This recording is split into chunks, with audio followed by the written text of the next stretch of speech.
Hey, John, it's Kevin Madison from the Dungeon Musings podcast. I got your voice messages. I apologize for not getting back to you before, but thanks so much for the kind words. And I'm glad to hear that you're thinking about cantrips as well too. I think it's a really interesting little way to not break the OSR vibe and the kind of the sensibilities of the danger that's associated with the OSR stuff, but still give them, give players an opportunity to do that stuff. I've actually had them in play for about a month or so now, and my casters are making extensive use of them now. So I'm really glad to see that it's a viable option. If you actually want my draft rules too to take a peek at them and make your own changes or steal stuff from them, give me or shoot me an email at dungeonmusings@gmail.com, and I'll be happy to send them to you. Thanks again, and I'll talk to you soon. That was Kevin Madison from the Dungeon Musings podcast. If you've not listened to that, I highly recommend you give it a listen. Great podcast. Thanks very much, Kevin, for getting in touch. Kevin has since sent me a copy of his sort of house ruled version of cantrips, and those are really interesting. Thanks again, Kevin. I'm really enjoying reading those. Now, as I'm about to say in the episode that's up and coming, we're switching from using Lamentations for our forthcoming game to using Castles and Crusades. Now, that already has cantrips in it, so I don't think I'll need to rewrite them or necessarily use some house rules, but it's good to have options when I go back to other OSR games, as I surely will at some point in the future. So thank you very much for sending me that, Kevin. Very much appreciated. And I think you're absolutely right. Cantrips just add a bit of extra flavour, a little bit of extra wonder and magic into your campaign, while allowing even your low-level mages just to do some like cool stuff that's not game-breaking, but it's stuff that you expect a wizard to be able to do, like reaching out and lighting a candle or some shit with their bare hands. I mean, even if you're a first level wizard, you should be able to like conjure up a small flame to light a candle. You shouldn't be grubbing around for your flint and steel. So I think cantrips are good for that. And I also think they reward player ingenuity. So when your low level mage is completely out of decent spells and all you've got left are a few cantrips, that's when you really start to see how inventive and how far your spellcasters can push that envelope. So thanks again, Kevin. Brilliant. Thank you very much for the message. Take care. Hey, John, just wanted to call in and let you know about faction turns from Stars Without Numbers. Crawford also has two games, Godbound and, Red Tide isn't really another game as much as a setting, but Red Tide, and I believe it's an Echo Resounding that has the faction rules in it. It's got some great stuff in there, and I've read the Stars Without Numbers stuff, and it's pretty much a fantasy version of that. I haven't checked out Godbound yet. I do have it, but I haven't got into the nitty-gritty of the faction details, so that may be an advanced version, because I think an Echo Resounding was written before all these. But an Echo Resounding and Red Tide, the setting, has some great stuff in there for behind-the-scenes actions. Anyways, just thought I'd let you know. Maybe I'll save you some time. Take care. That was Rich Fraser there calling in to give me some advice on where I might find some more fantasy-based faction turns. Now, if you've not heard the episode, I had an episode where I was talking about Stars Without Number, one of Kevin Crawford's OSR sci-fi games. And one of the things I like about that, as well as all the sandbox tools that are present in it, is this idea of faction turns where the GM can create these different factions with different goals. And every sort of few games, you run one of these faction turns just to see like who's putting the boot into who's stealing resources off who. And it just helps to create that idea of like an ever-shifting tapestry of allegiances and conflicts, which makes a world seem like it's real, vibrant, and more importantly, that it's not just in suspended animation when the player characters aren't actively examining it. Now, I'm looking for a fantasy version of those or adapting those. So thanks very much for your ideas, Rich. I do remember reading Red Tide a while back, but it was like a long time ago, so I don't really remember much about it other than the basics of the setting, but I will definitely give that another look. And hopefully, as you say, it may save me some time. After all, there's no point me going to all the effort of retrofitting Stars Without Numbers faction system to a fantasy background if it's already been done in Red Tide. So thanks very much for the tip, Rich. I will give that a look, and I'm sure I will make an episode or two about that as we get further into the game. So thanks very much, dude. Take care. Welcome back to the Red Dice Diaries, and in this episode of the podcast, I'm going to be talking about the choice to move to Castles and Crusades for our forthcoming Midderlands game.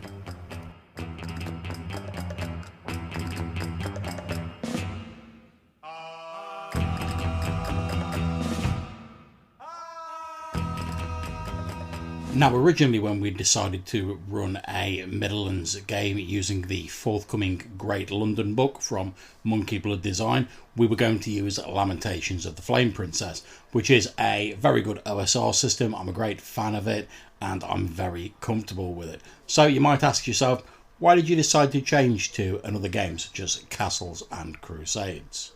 Well, it all started because the group that I'm running our CSI Midderlands game for is slightly larger than the one that I would normally have.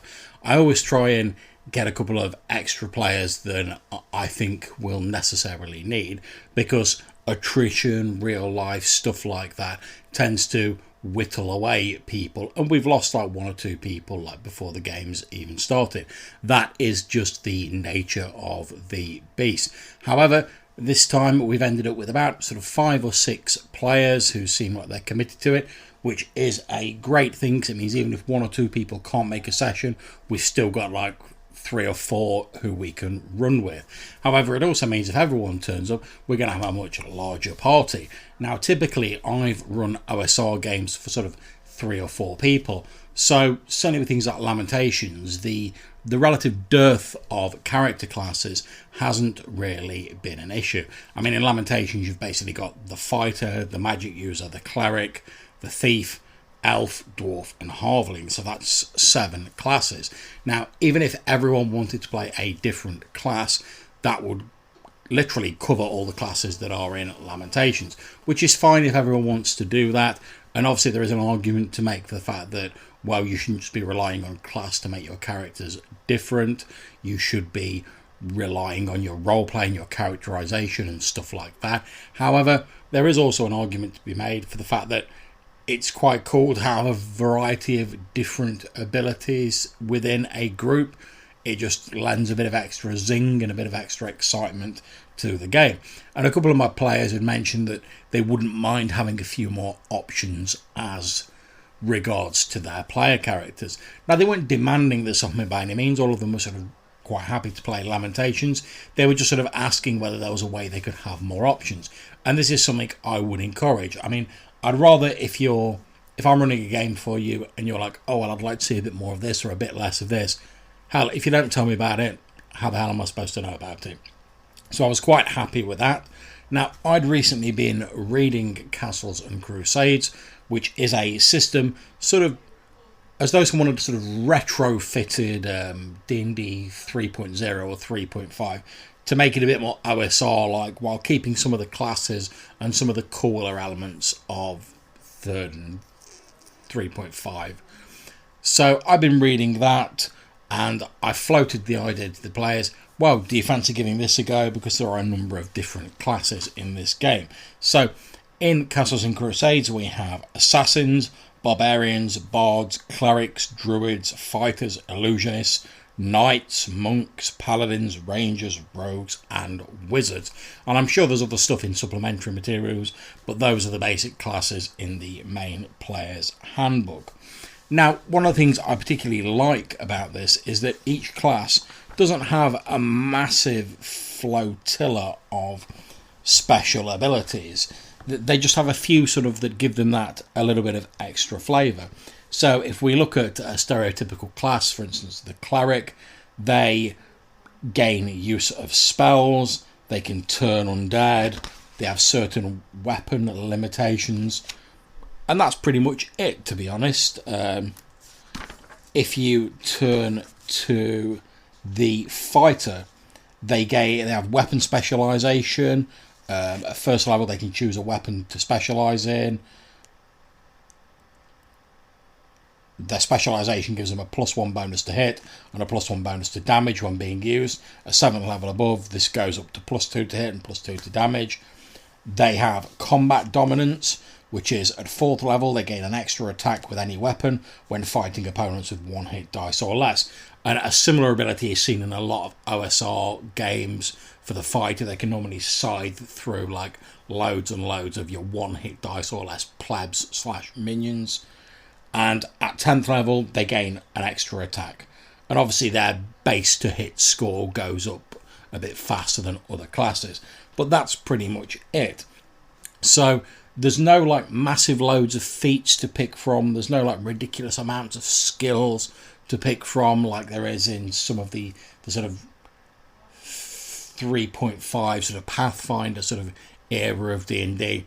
And yes, I do regard Pathfinder as a version of D&D because in the same way that I regard Lamentations as a version of D&D, because they use the same bloody rules pretty much.